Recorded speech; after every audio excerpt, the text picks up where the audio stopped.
How's it going, everyone? It is Andre Williams, and over here we talk stocks and we focus on one thing.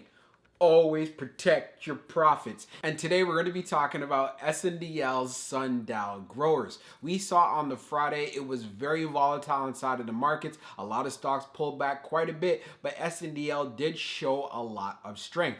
I also let everyone know inside of the Discord, if you're able to get a position at 63 cents or lower, this is not too bad whatsoever. We ended up seeing that inside of the pre-market, but we didn't see it during the market open. So we are seeing that SNDL is building up some support and it's consolidating. I'll talk about it further inside of this video. I won't waste any more time. Let's jump into the agenda. If you're new to this channel, I just want to let you know we have timestamps down below inside the description.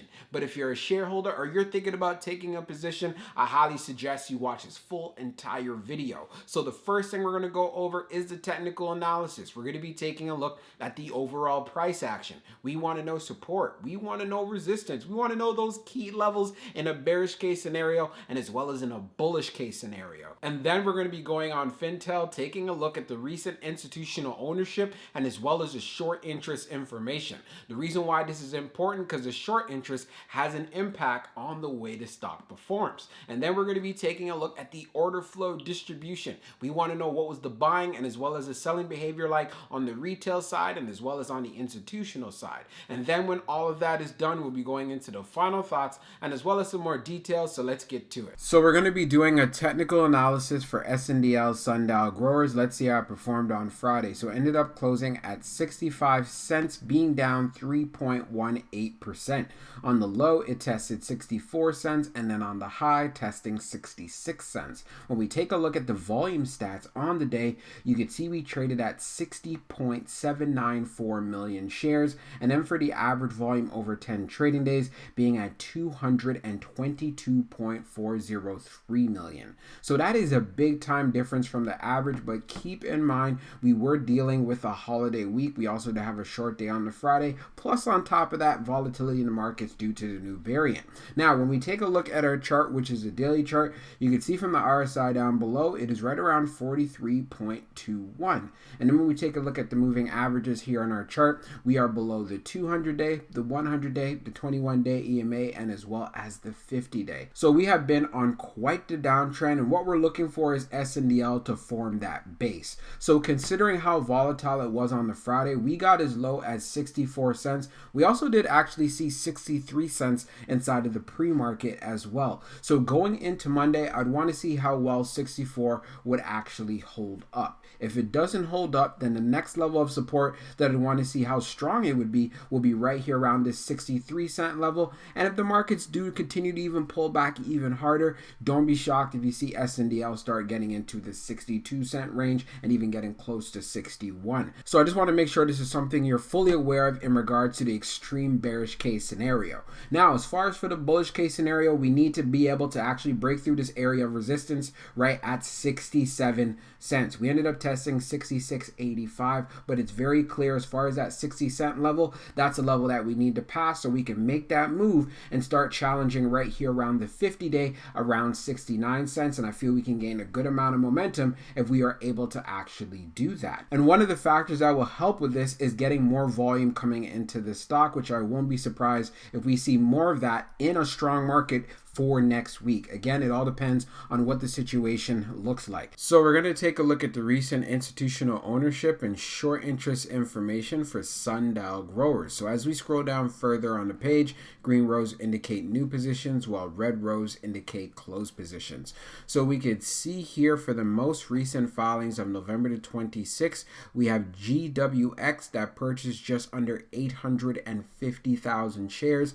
And we also have SPDW that purchased just over 1.2 million shares. So now when we take a look at the short interest, the dark pool short volume ratio is at 53.47%, and then for the dark pool short volume being just over 22.12 million shares. Scrolling down further on the page, the short shares availability is at 8.3 million, updated 21 minutes ago, and then for the short ball fee rate, it is at 5.28 Now, when we take a look at the history of the short volume ratio, we could see for the close of the 24th, which was the Wednesday that passed, it was at 55.80. And then for the close of the 26th, which was the Friday that just passed, it being at 53.47.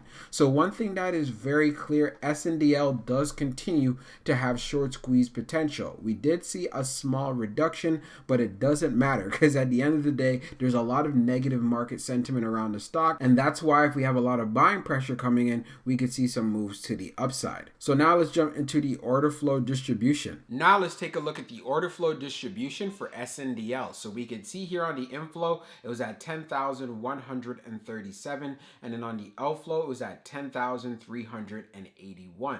So you can see very clear, we ended up having an outflow day, but it was fairly close. Now, when we take a look at the breakdown on the large, it was at 0. On the medium, it was 6,582, and then on the small, it was 3,556. Taking a look at the outflow side, we had 0 on the large. When we see the medium, it was at 6,583, and then on the small, it was at 3,798. Taking a look at the large scale orders in the last 5 days, you see zeros down the board. Again, this is not new whatsoever. When we take a look at the breakdown even further, looking at the small scale orders, which tends to represent the retail side, we had more selling than we had buying, but it was still fairly close. And let me just say something very quickly. Knowing that the market was pulling back a lot, this is going to cause a lot of people to panic sell, especially when they see stocks as a whole going down. So this is part of the reasons why you want to have high conviction in your plays and have a strong entry, all right? I just wanted to plug that in.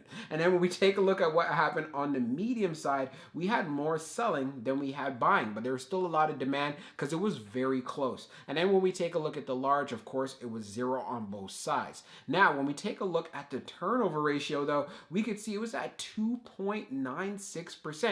And you know what? For a stock like SNDL, this is not bad whatsoever. We know there is going to be a lot of traders inside of the play, but one thing we do notice at these current levels of where it's trading at, there are many who are holding on to their positions. So that's one thing to know if you're deciding to actually invest when it comes to this particular stock. So let's jump into the final thoughts and we'll go over some more details as well. So for my final thoughts for SNDL Sundial growers, there's a few things I want to go over which could impact the stock.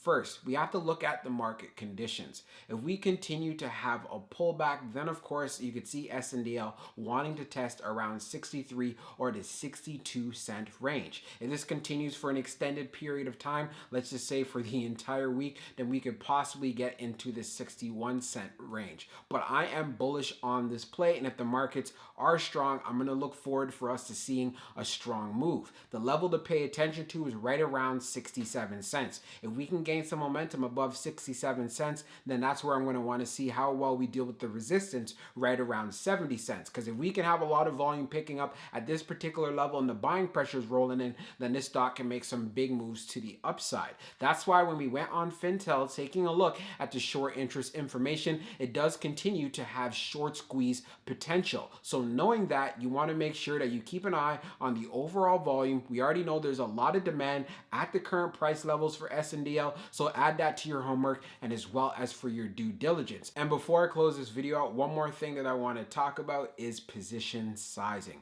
I want you guys to start taking it a lot more seriously. So if you get into a play and you're like, you know what, I want to drop $1,000 on this thing, instead start off with $250 and see the direction of where the stock is actually going. If it's looking bullish and it's maintaining a solid uptrend, then you'd add more to your position. If it decides to have a pullback but continues to look bullish and so on, and especially if you believe in the long term or you believe in the medium term of where the price could actually go, then you could add a little bit more and take advantage of that dip. The whole idea of this is not to have all your eggs in one basket, because like I always tell everyone inside of the Discord, and I have mentioned this on YouTube as well, there's always another play. The stock market isn't going to close the next day. You're not going to be retiring from trading or actually investing in the stock market the next day either. So there's no reason why you need to FOMO and go all in on plays like these. I want to make sure I really emphasize that fact. So I hope you guys enjoyed this video, and we'll be talking real soon.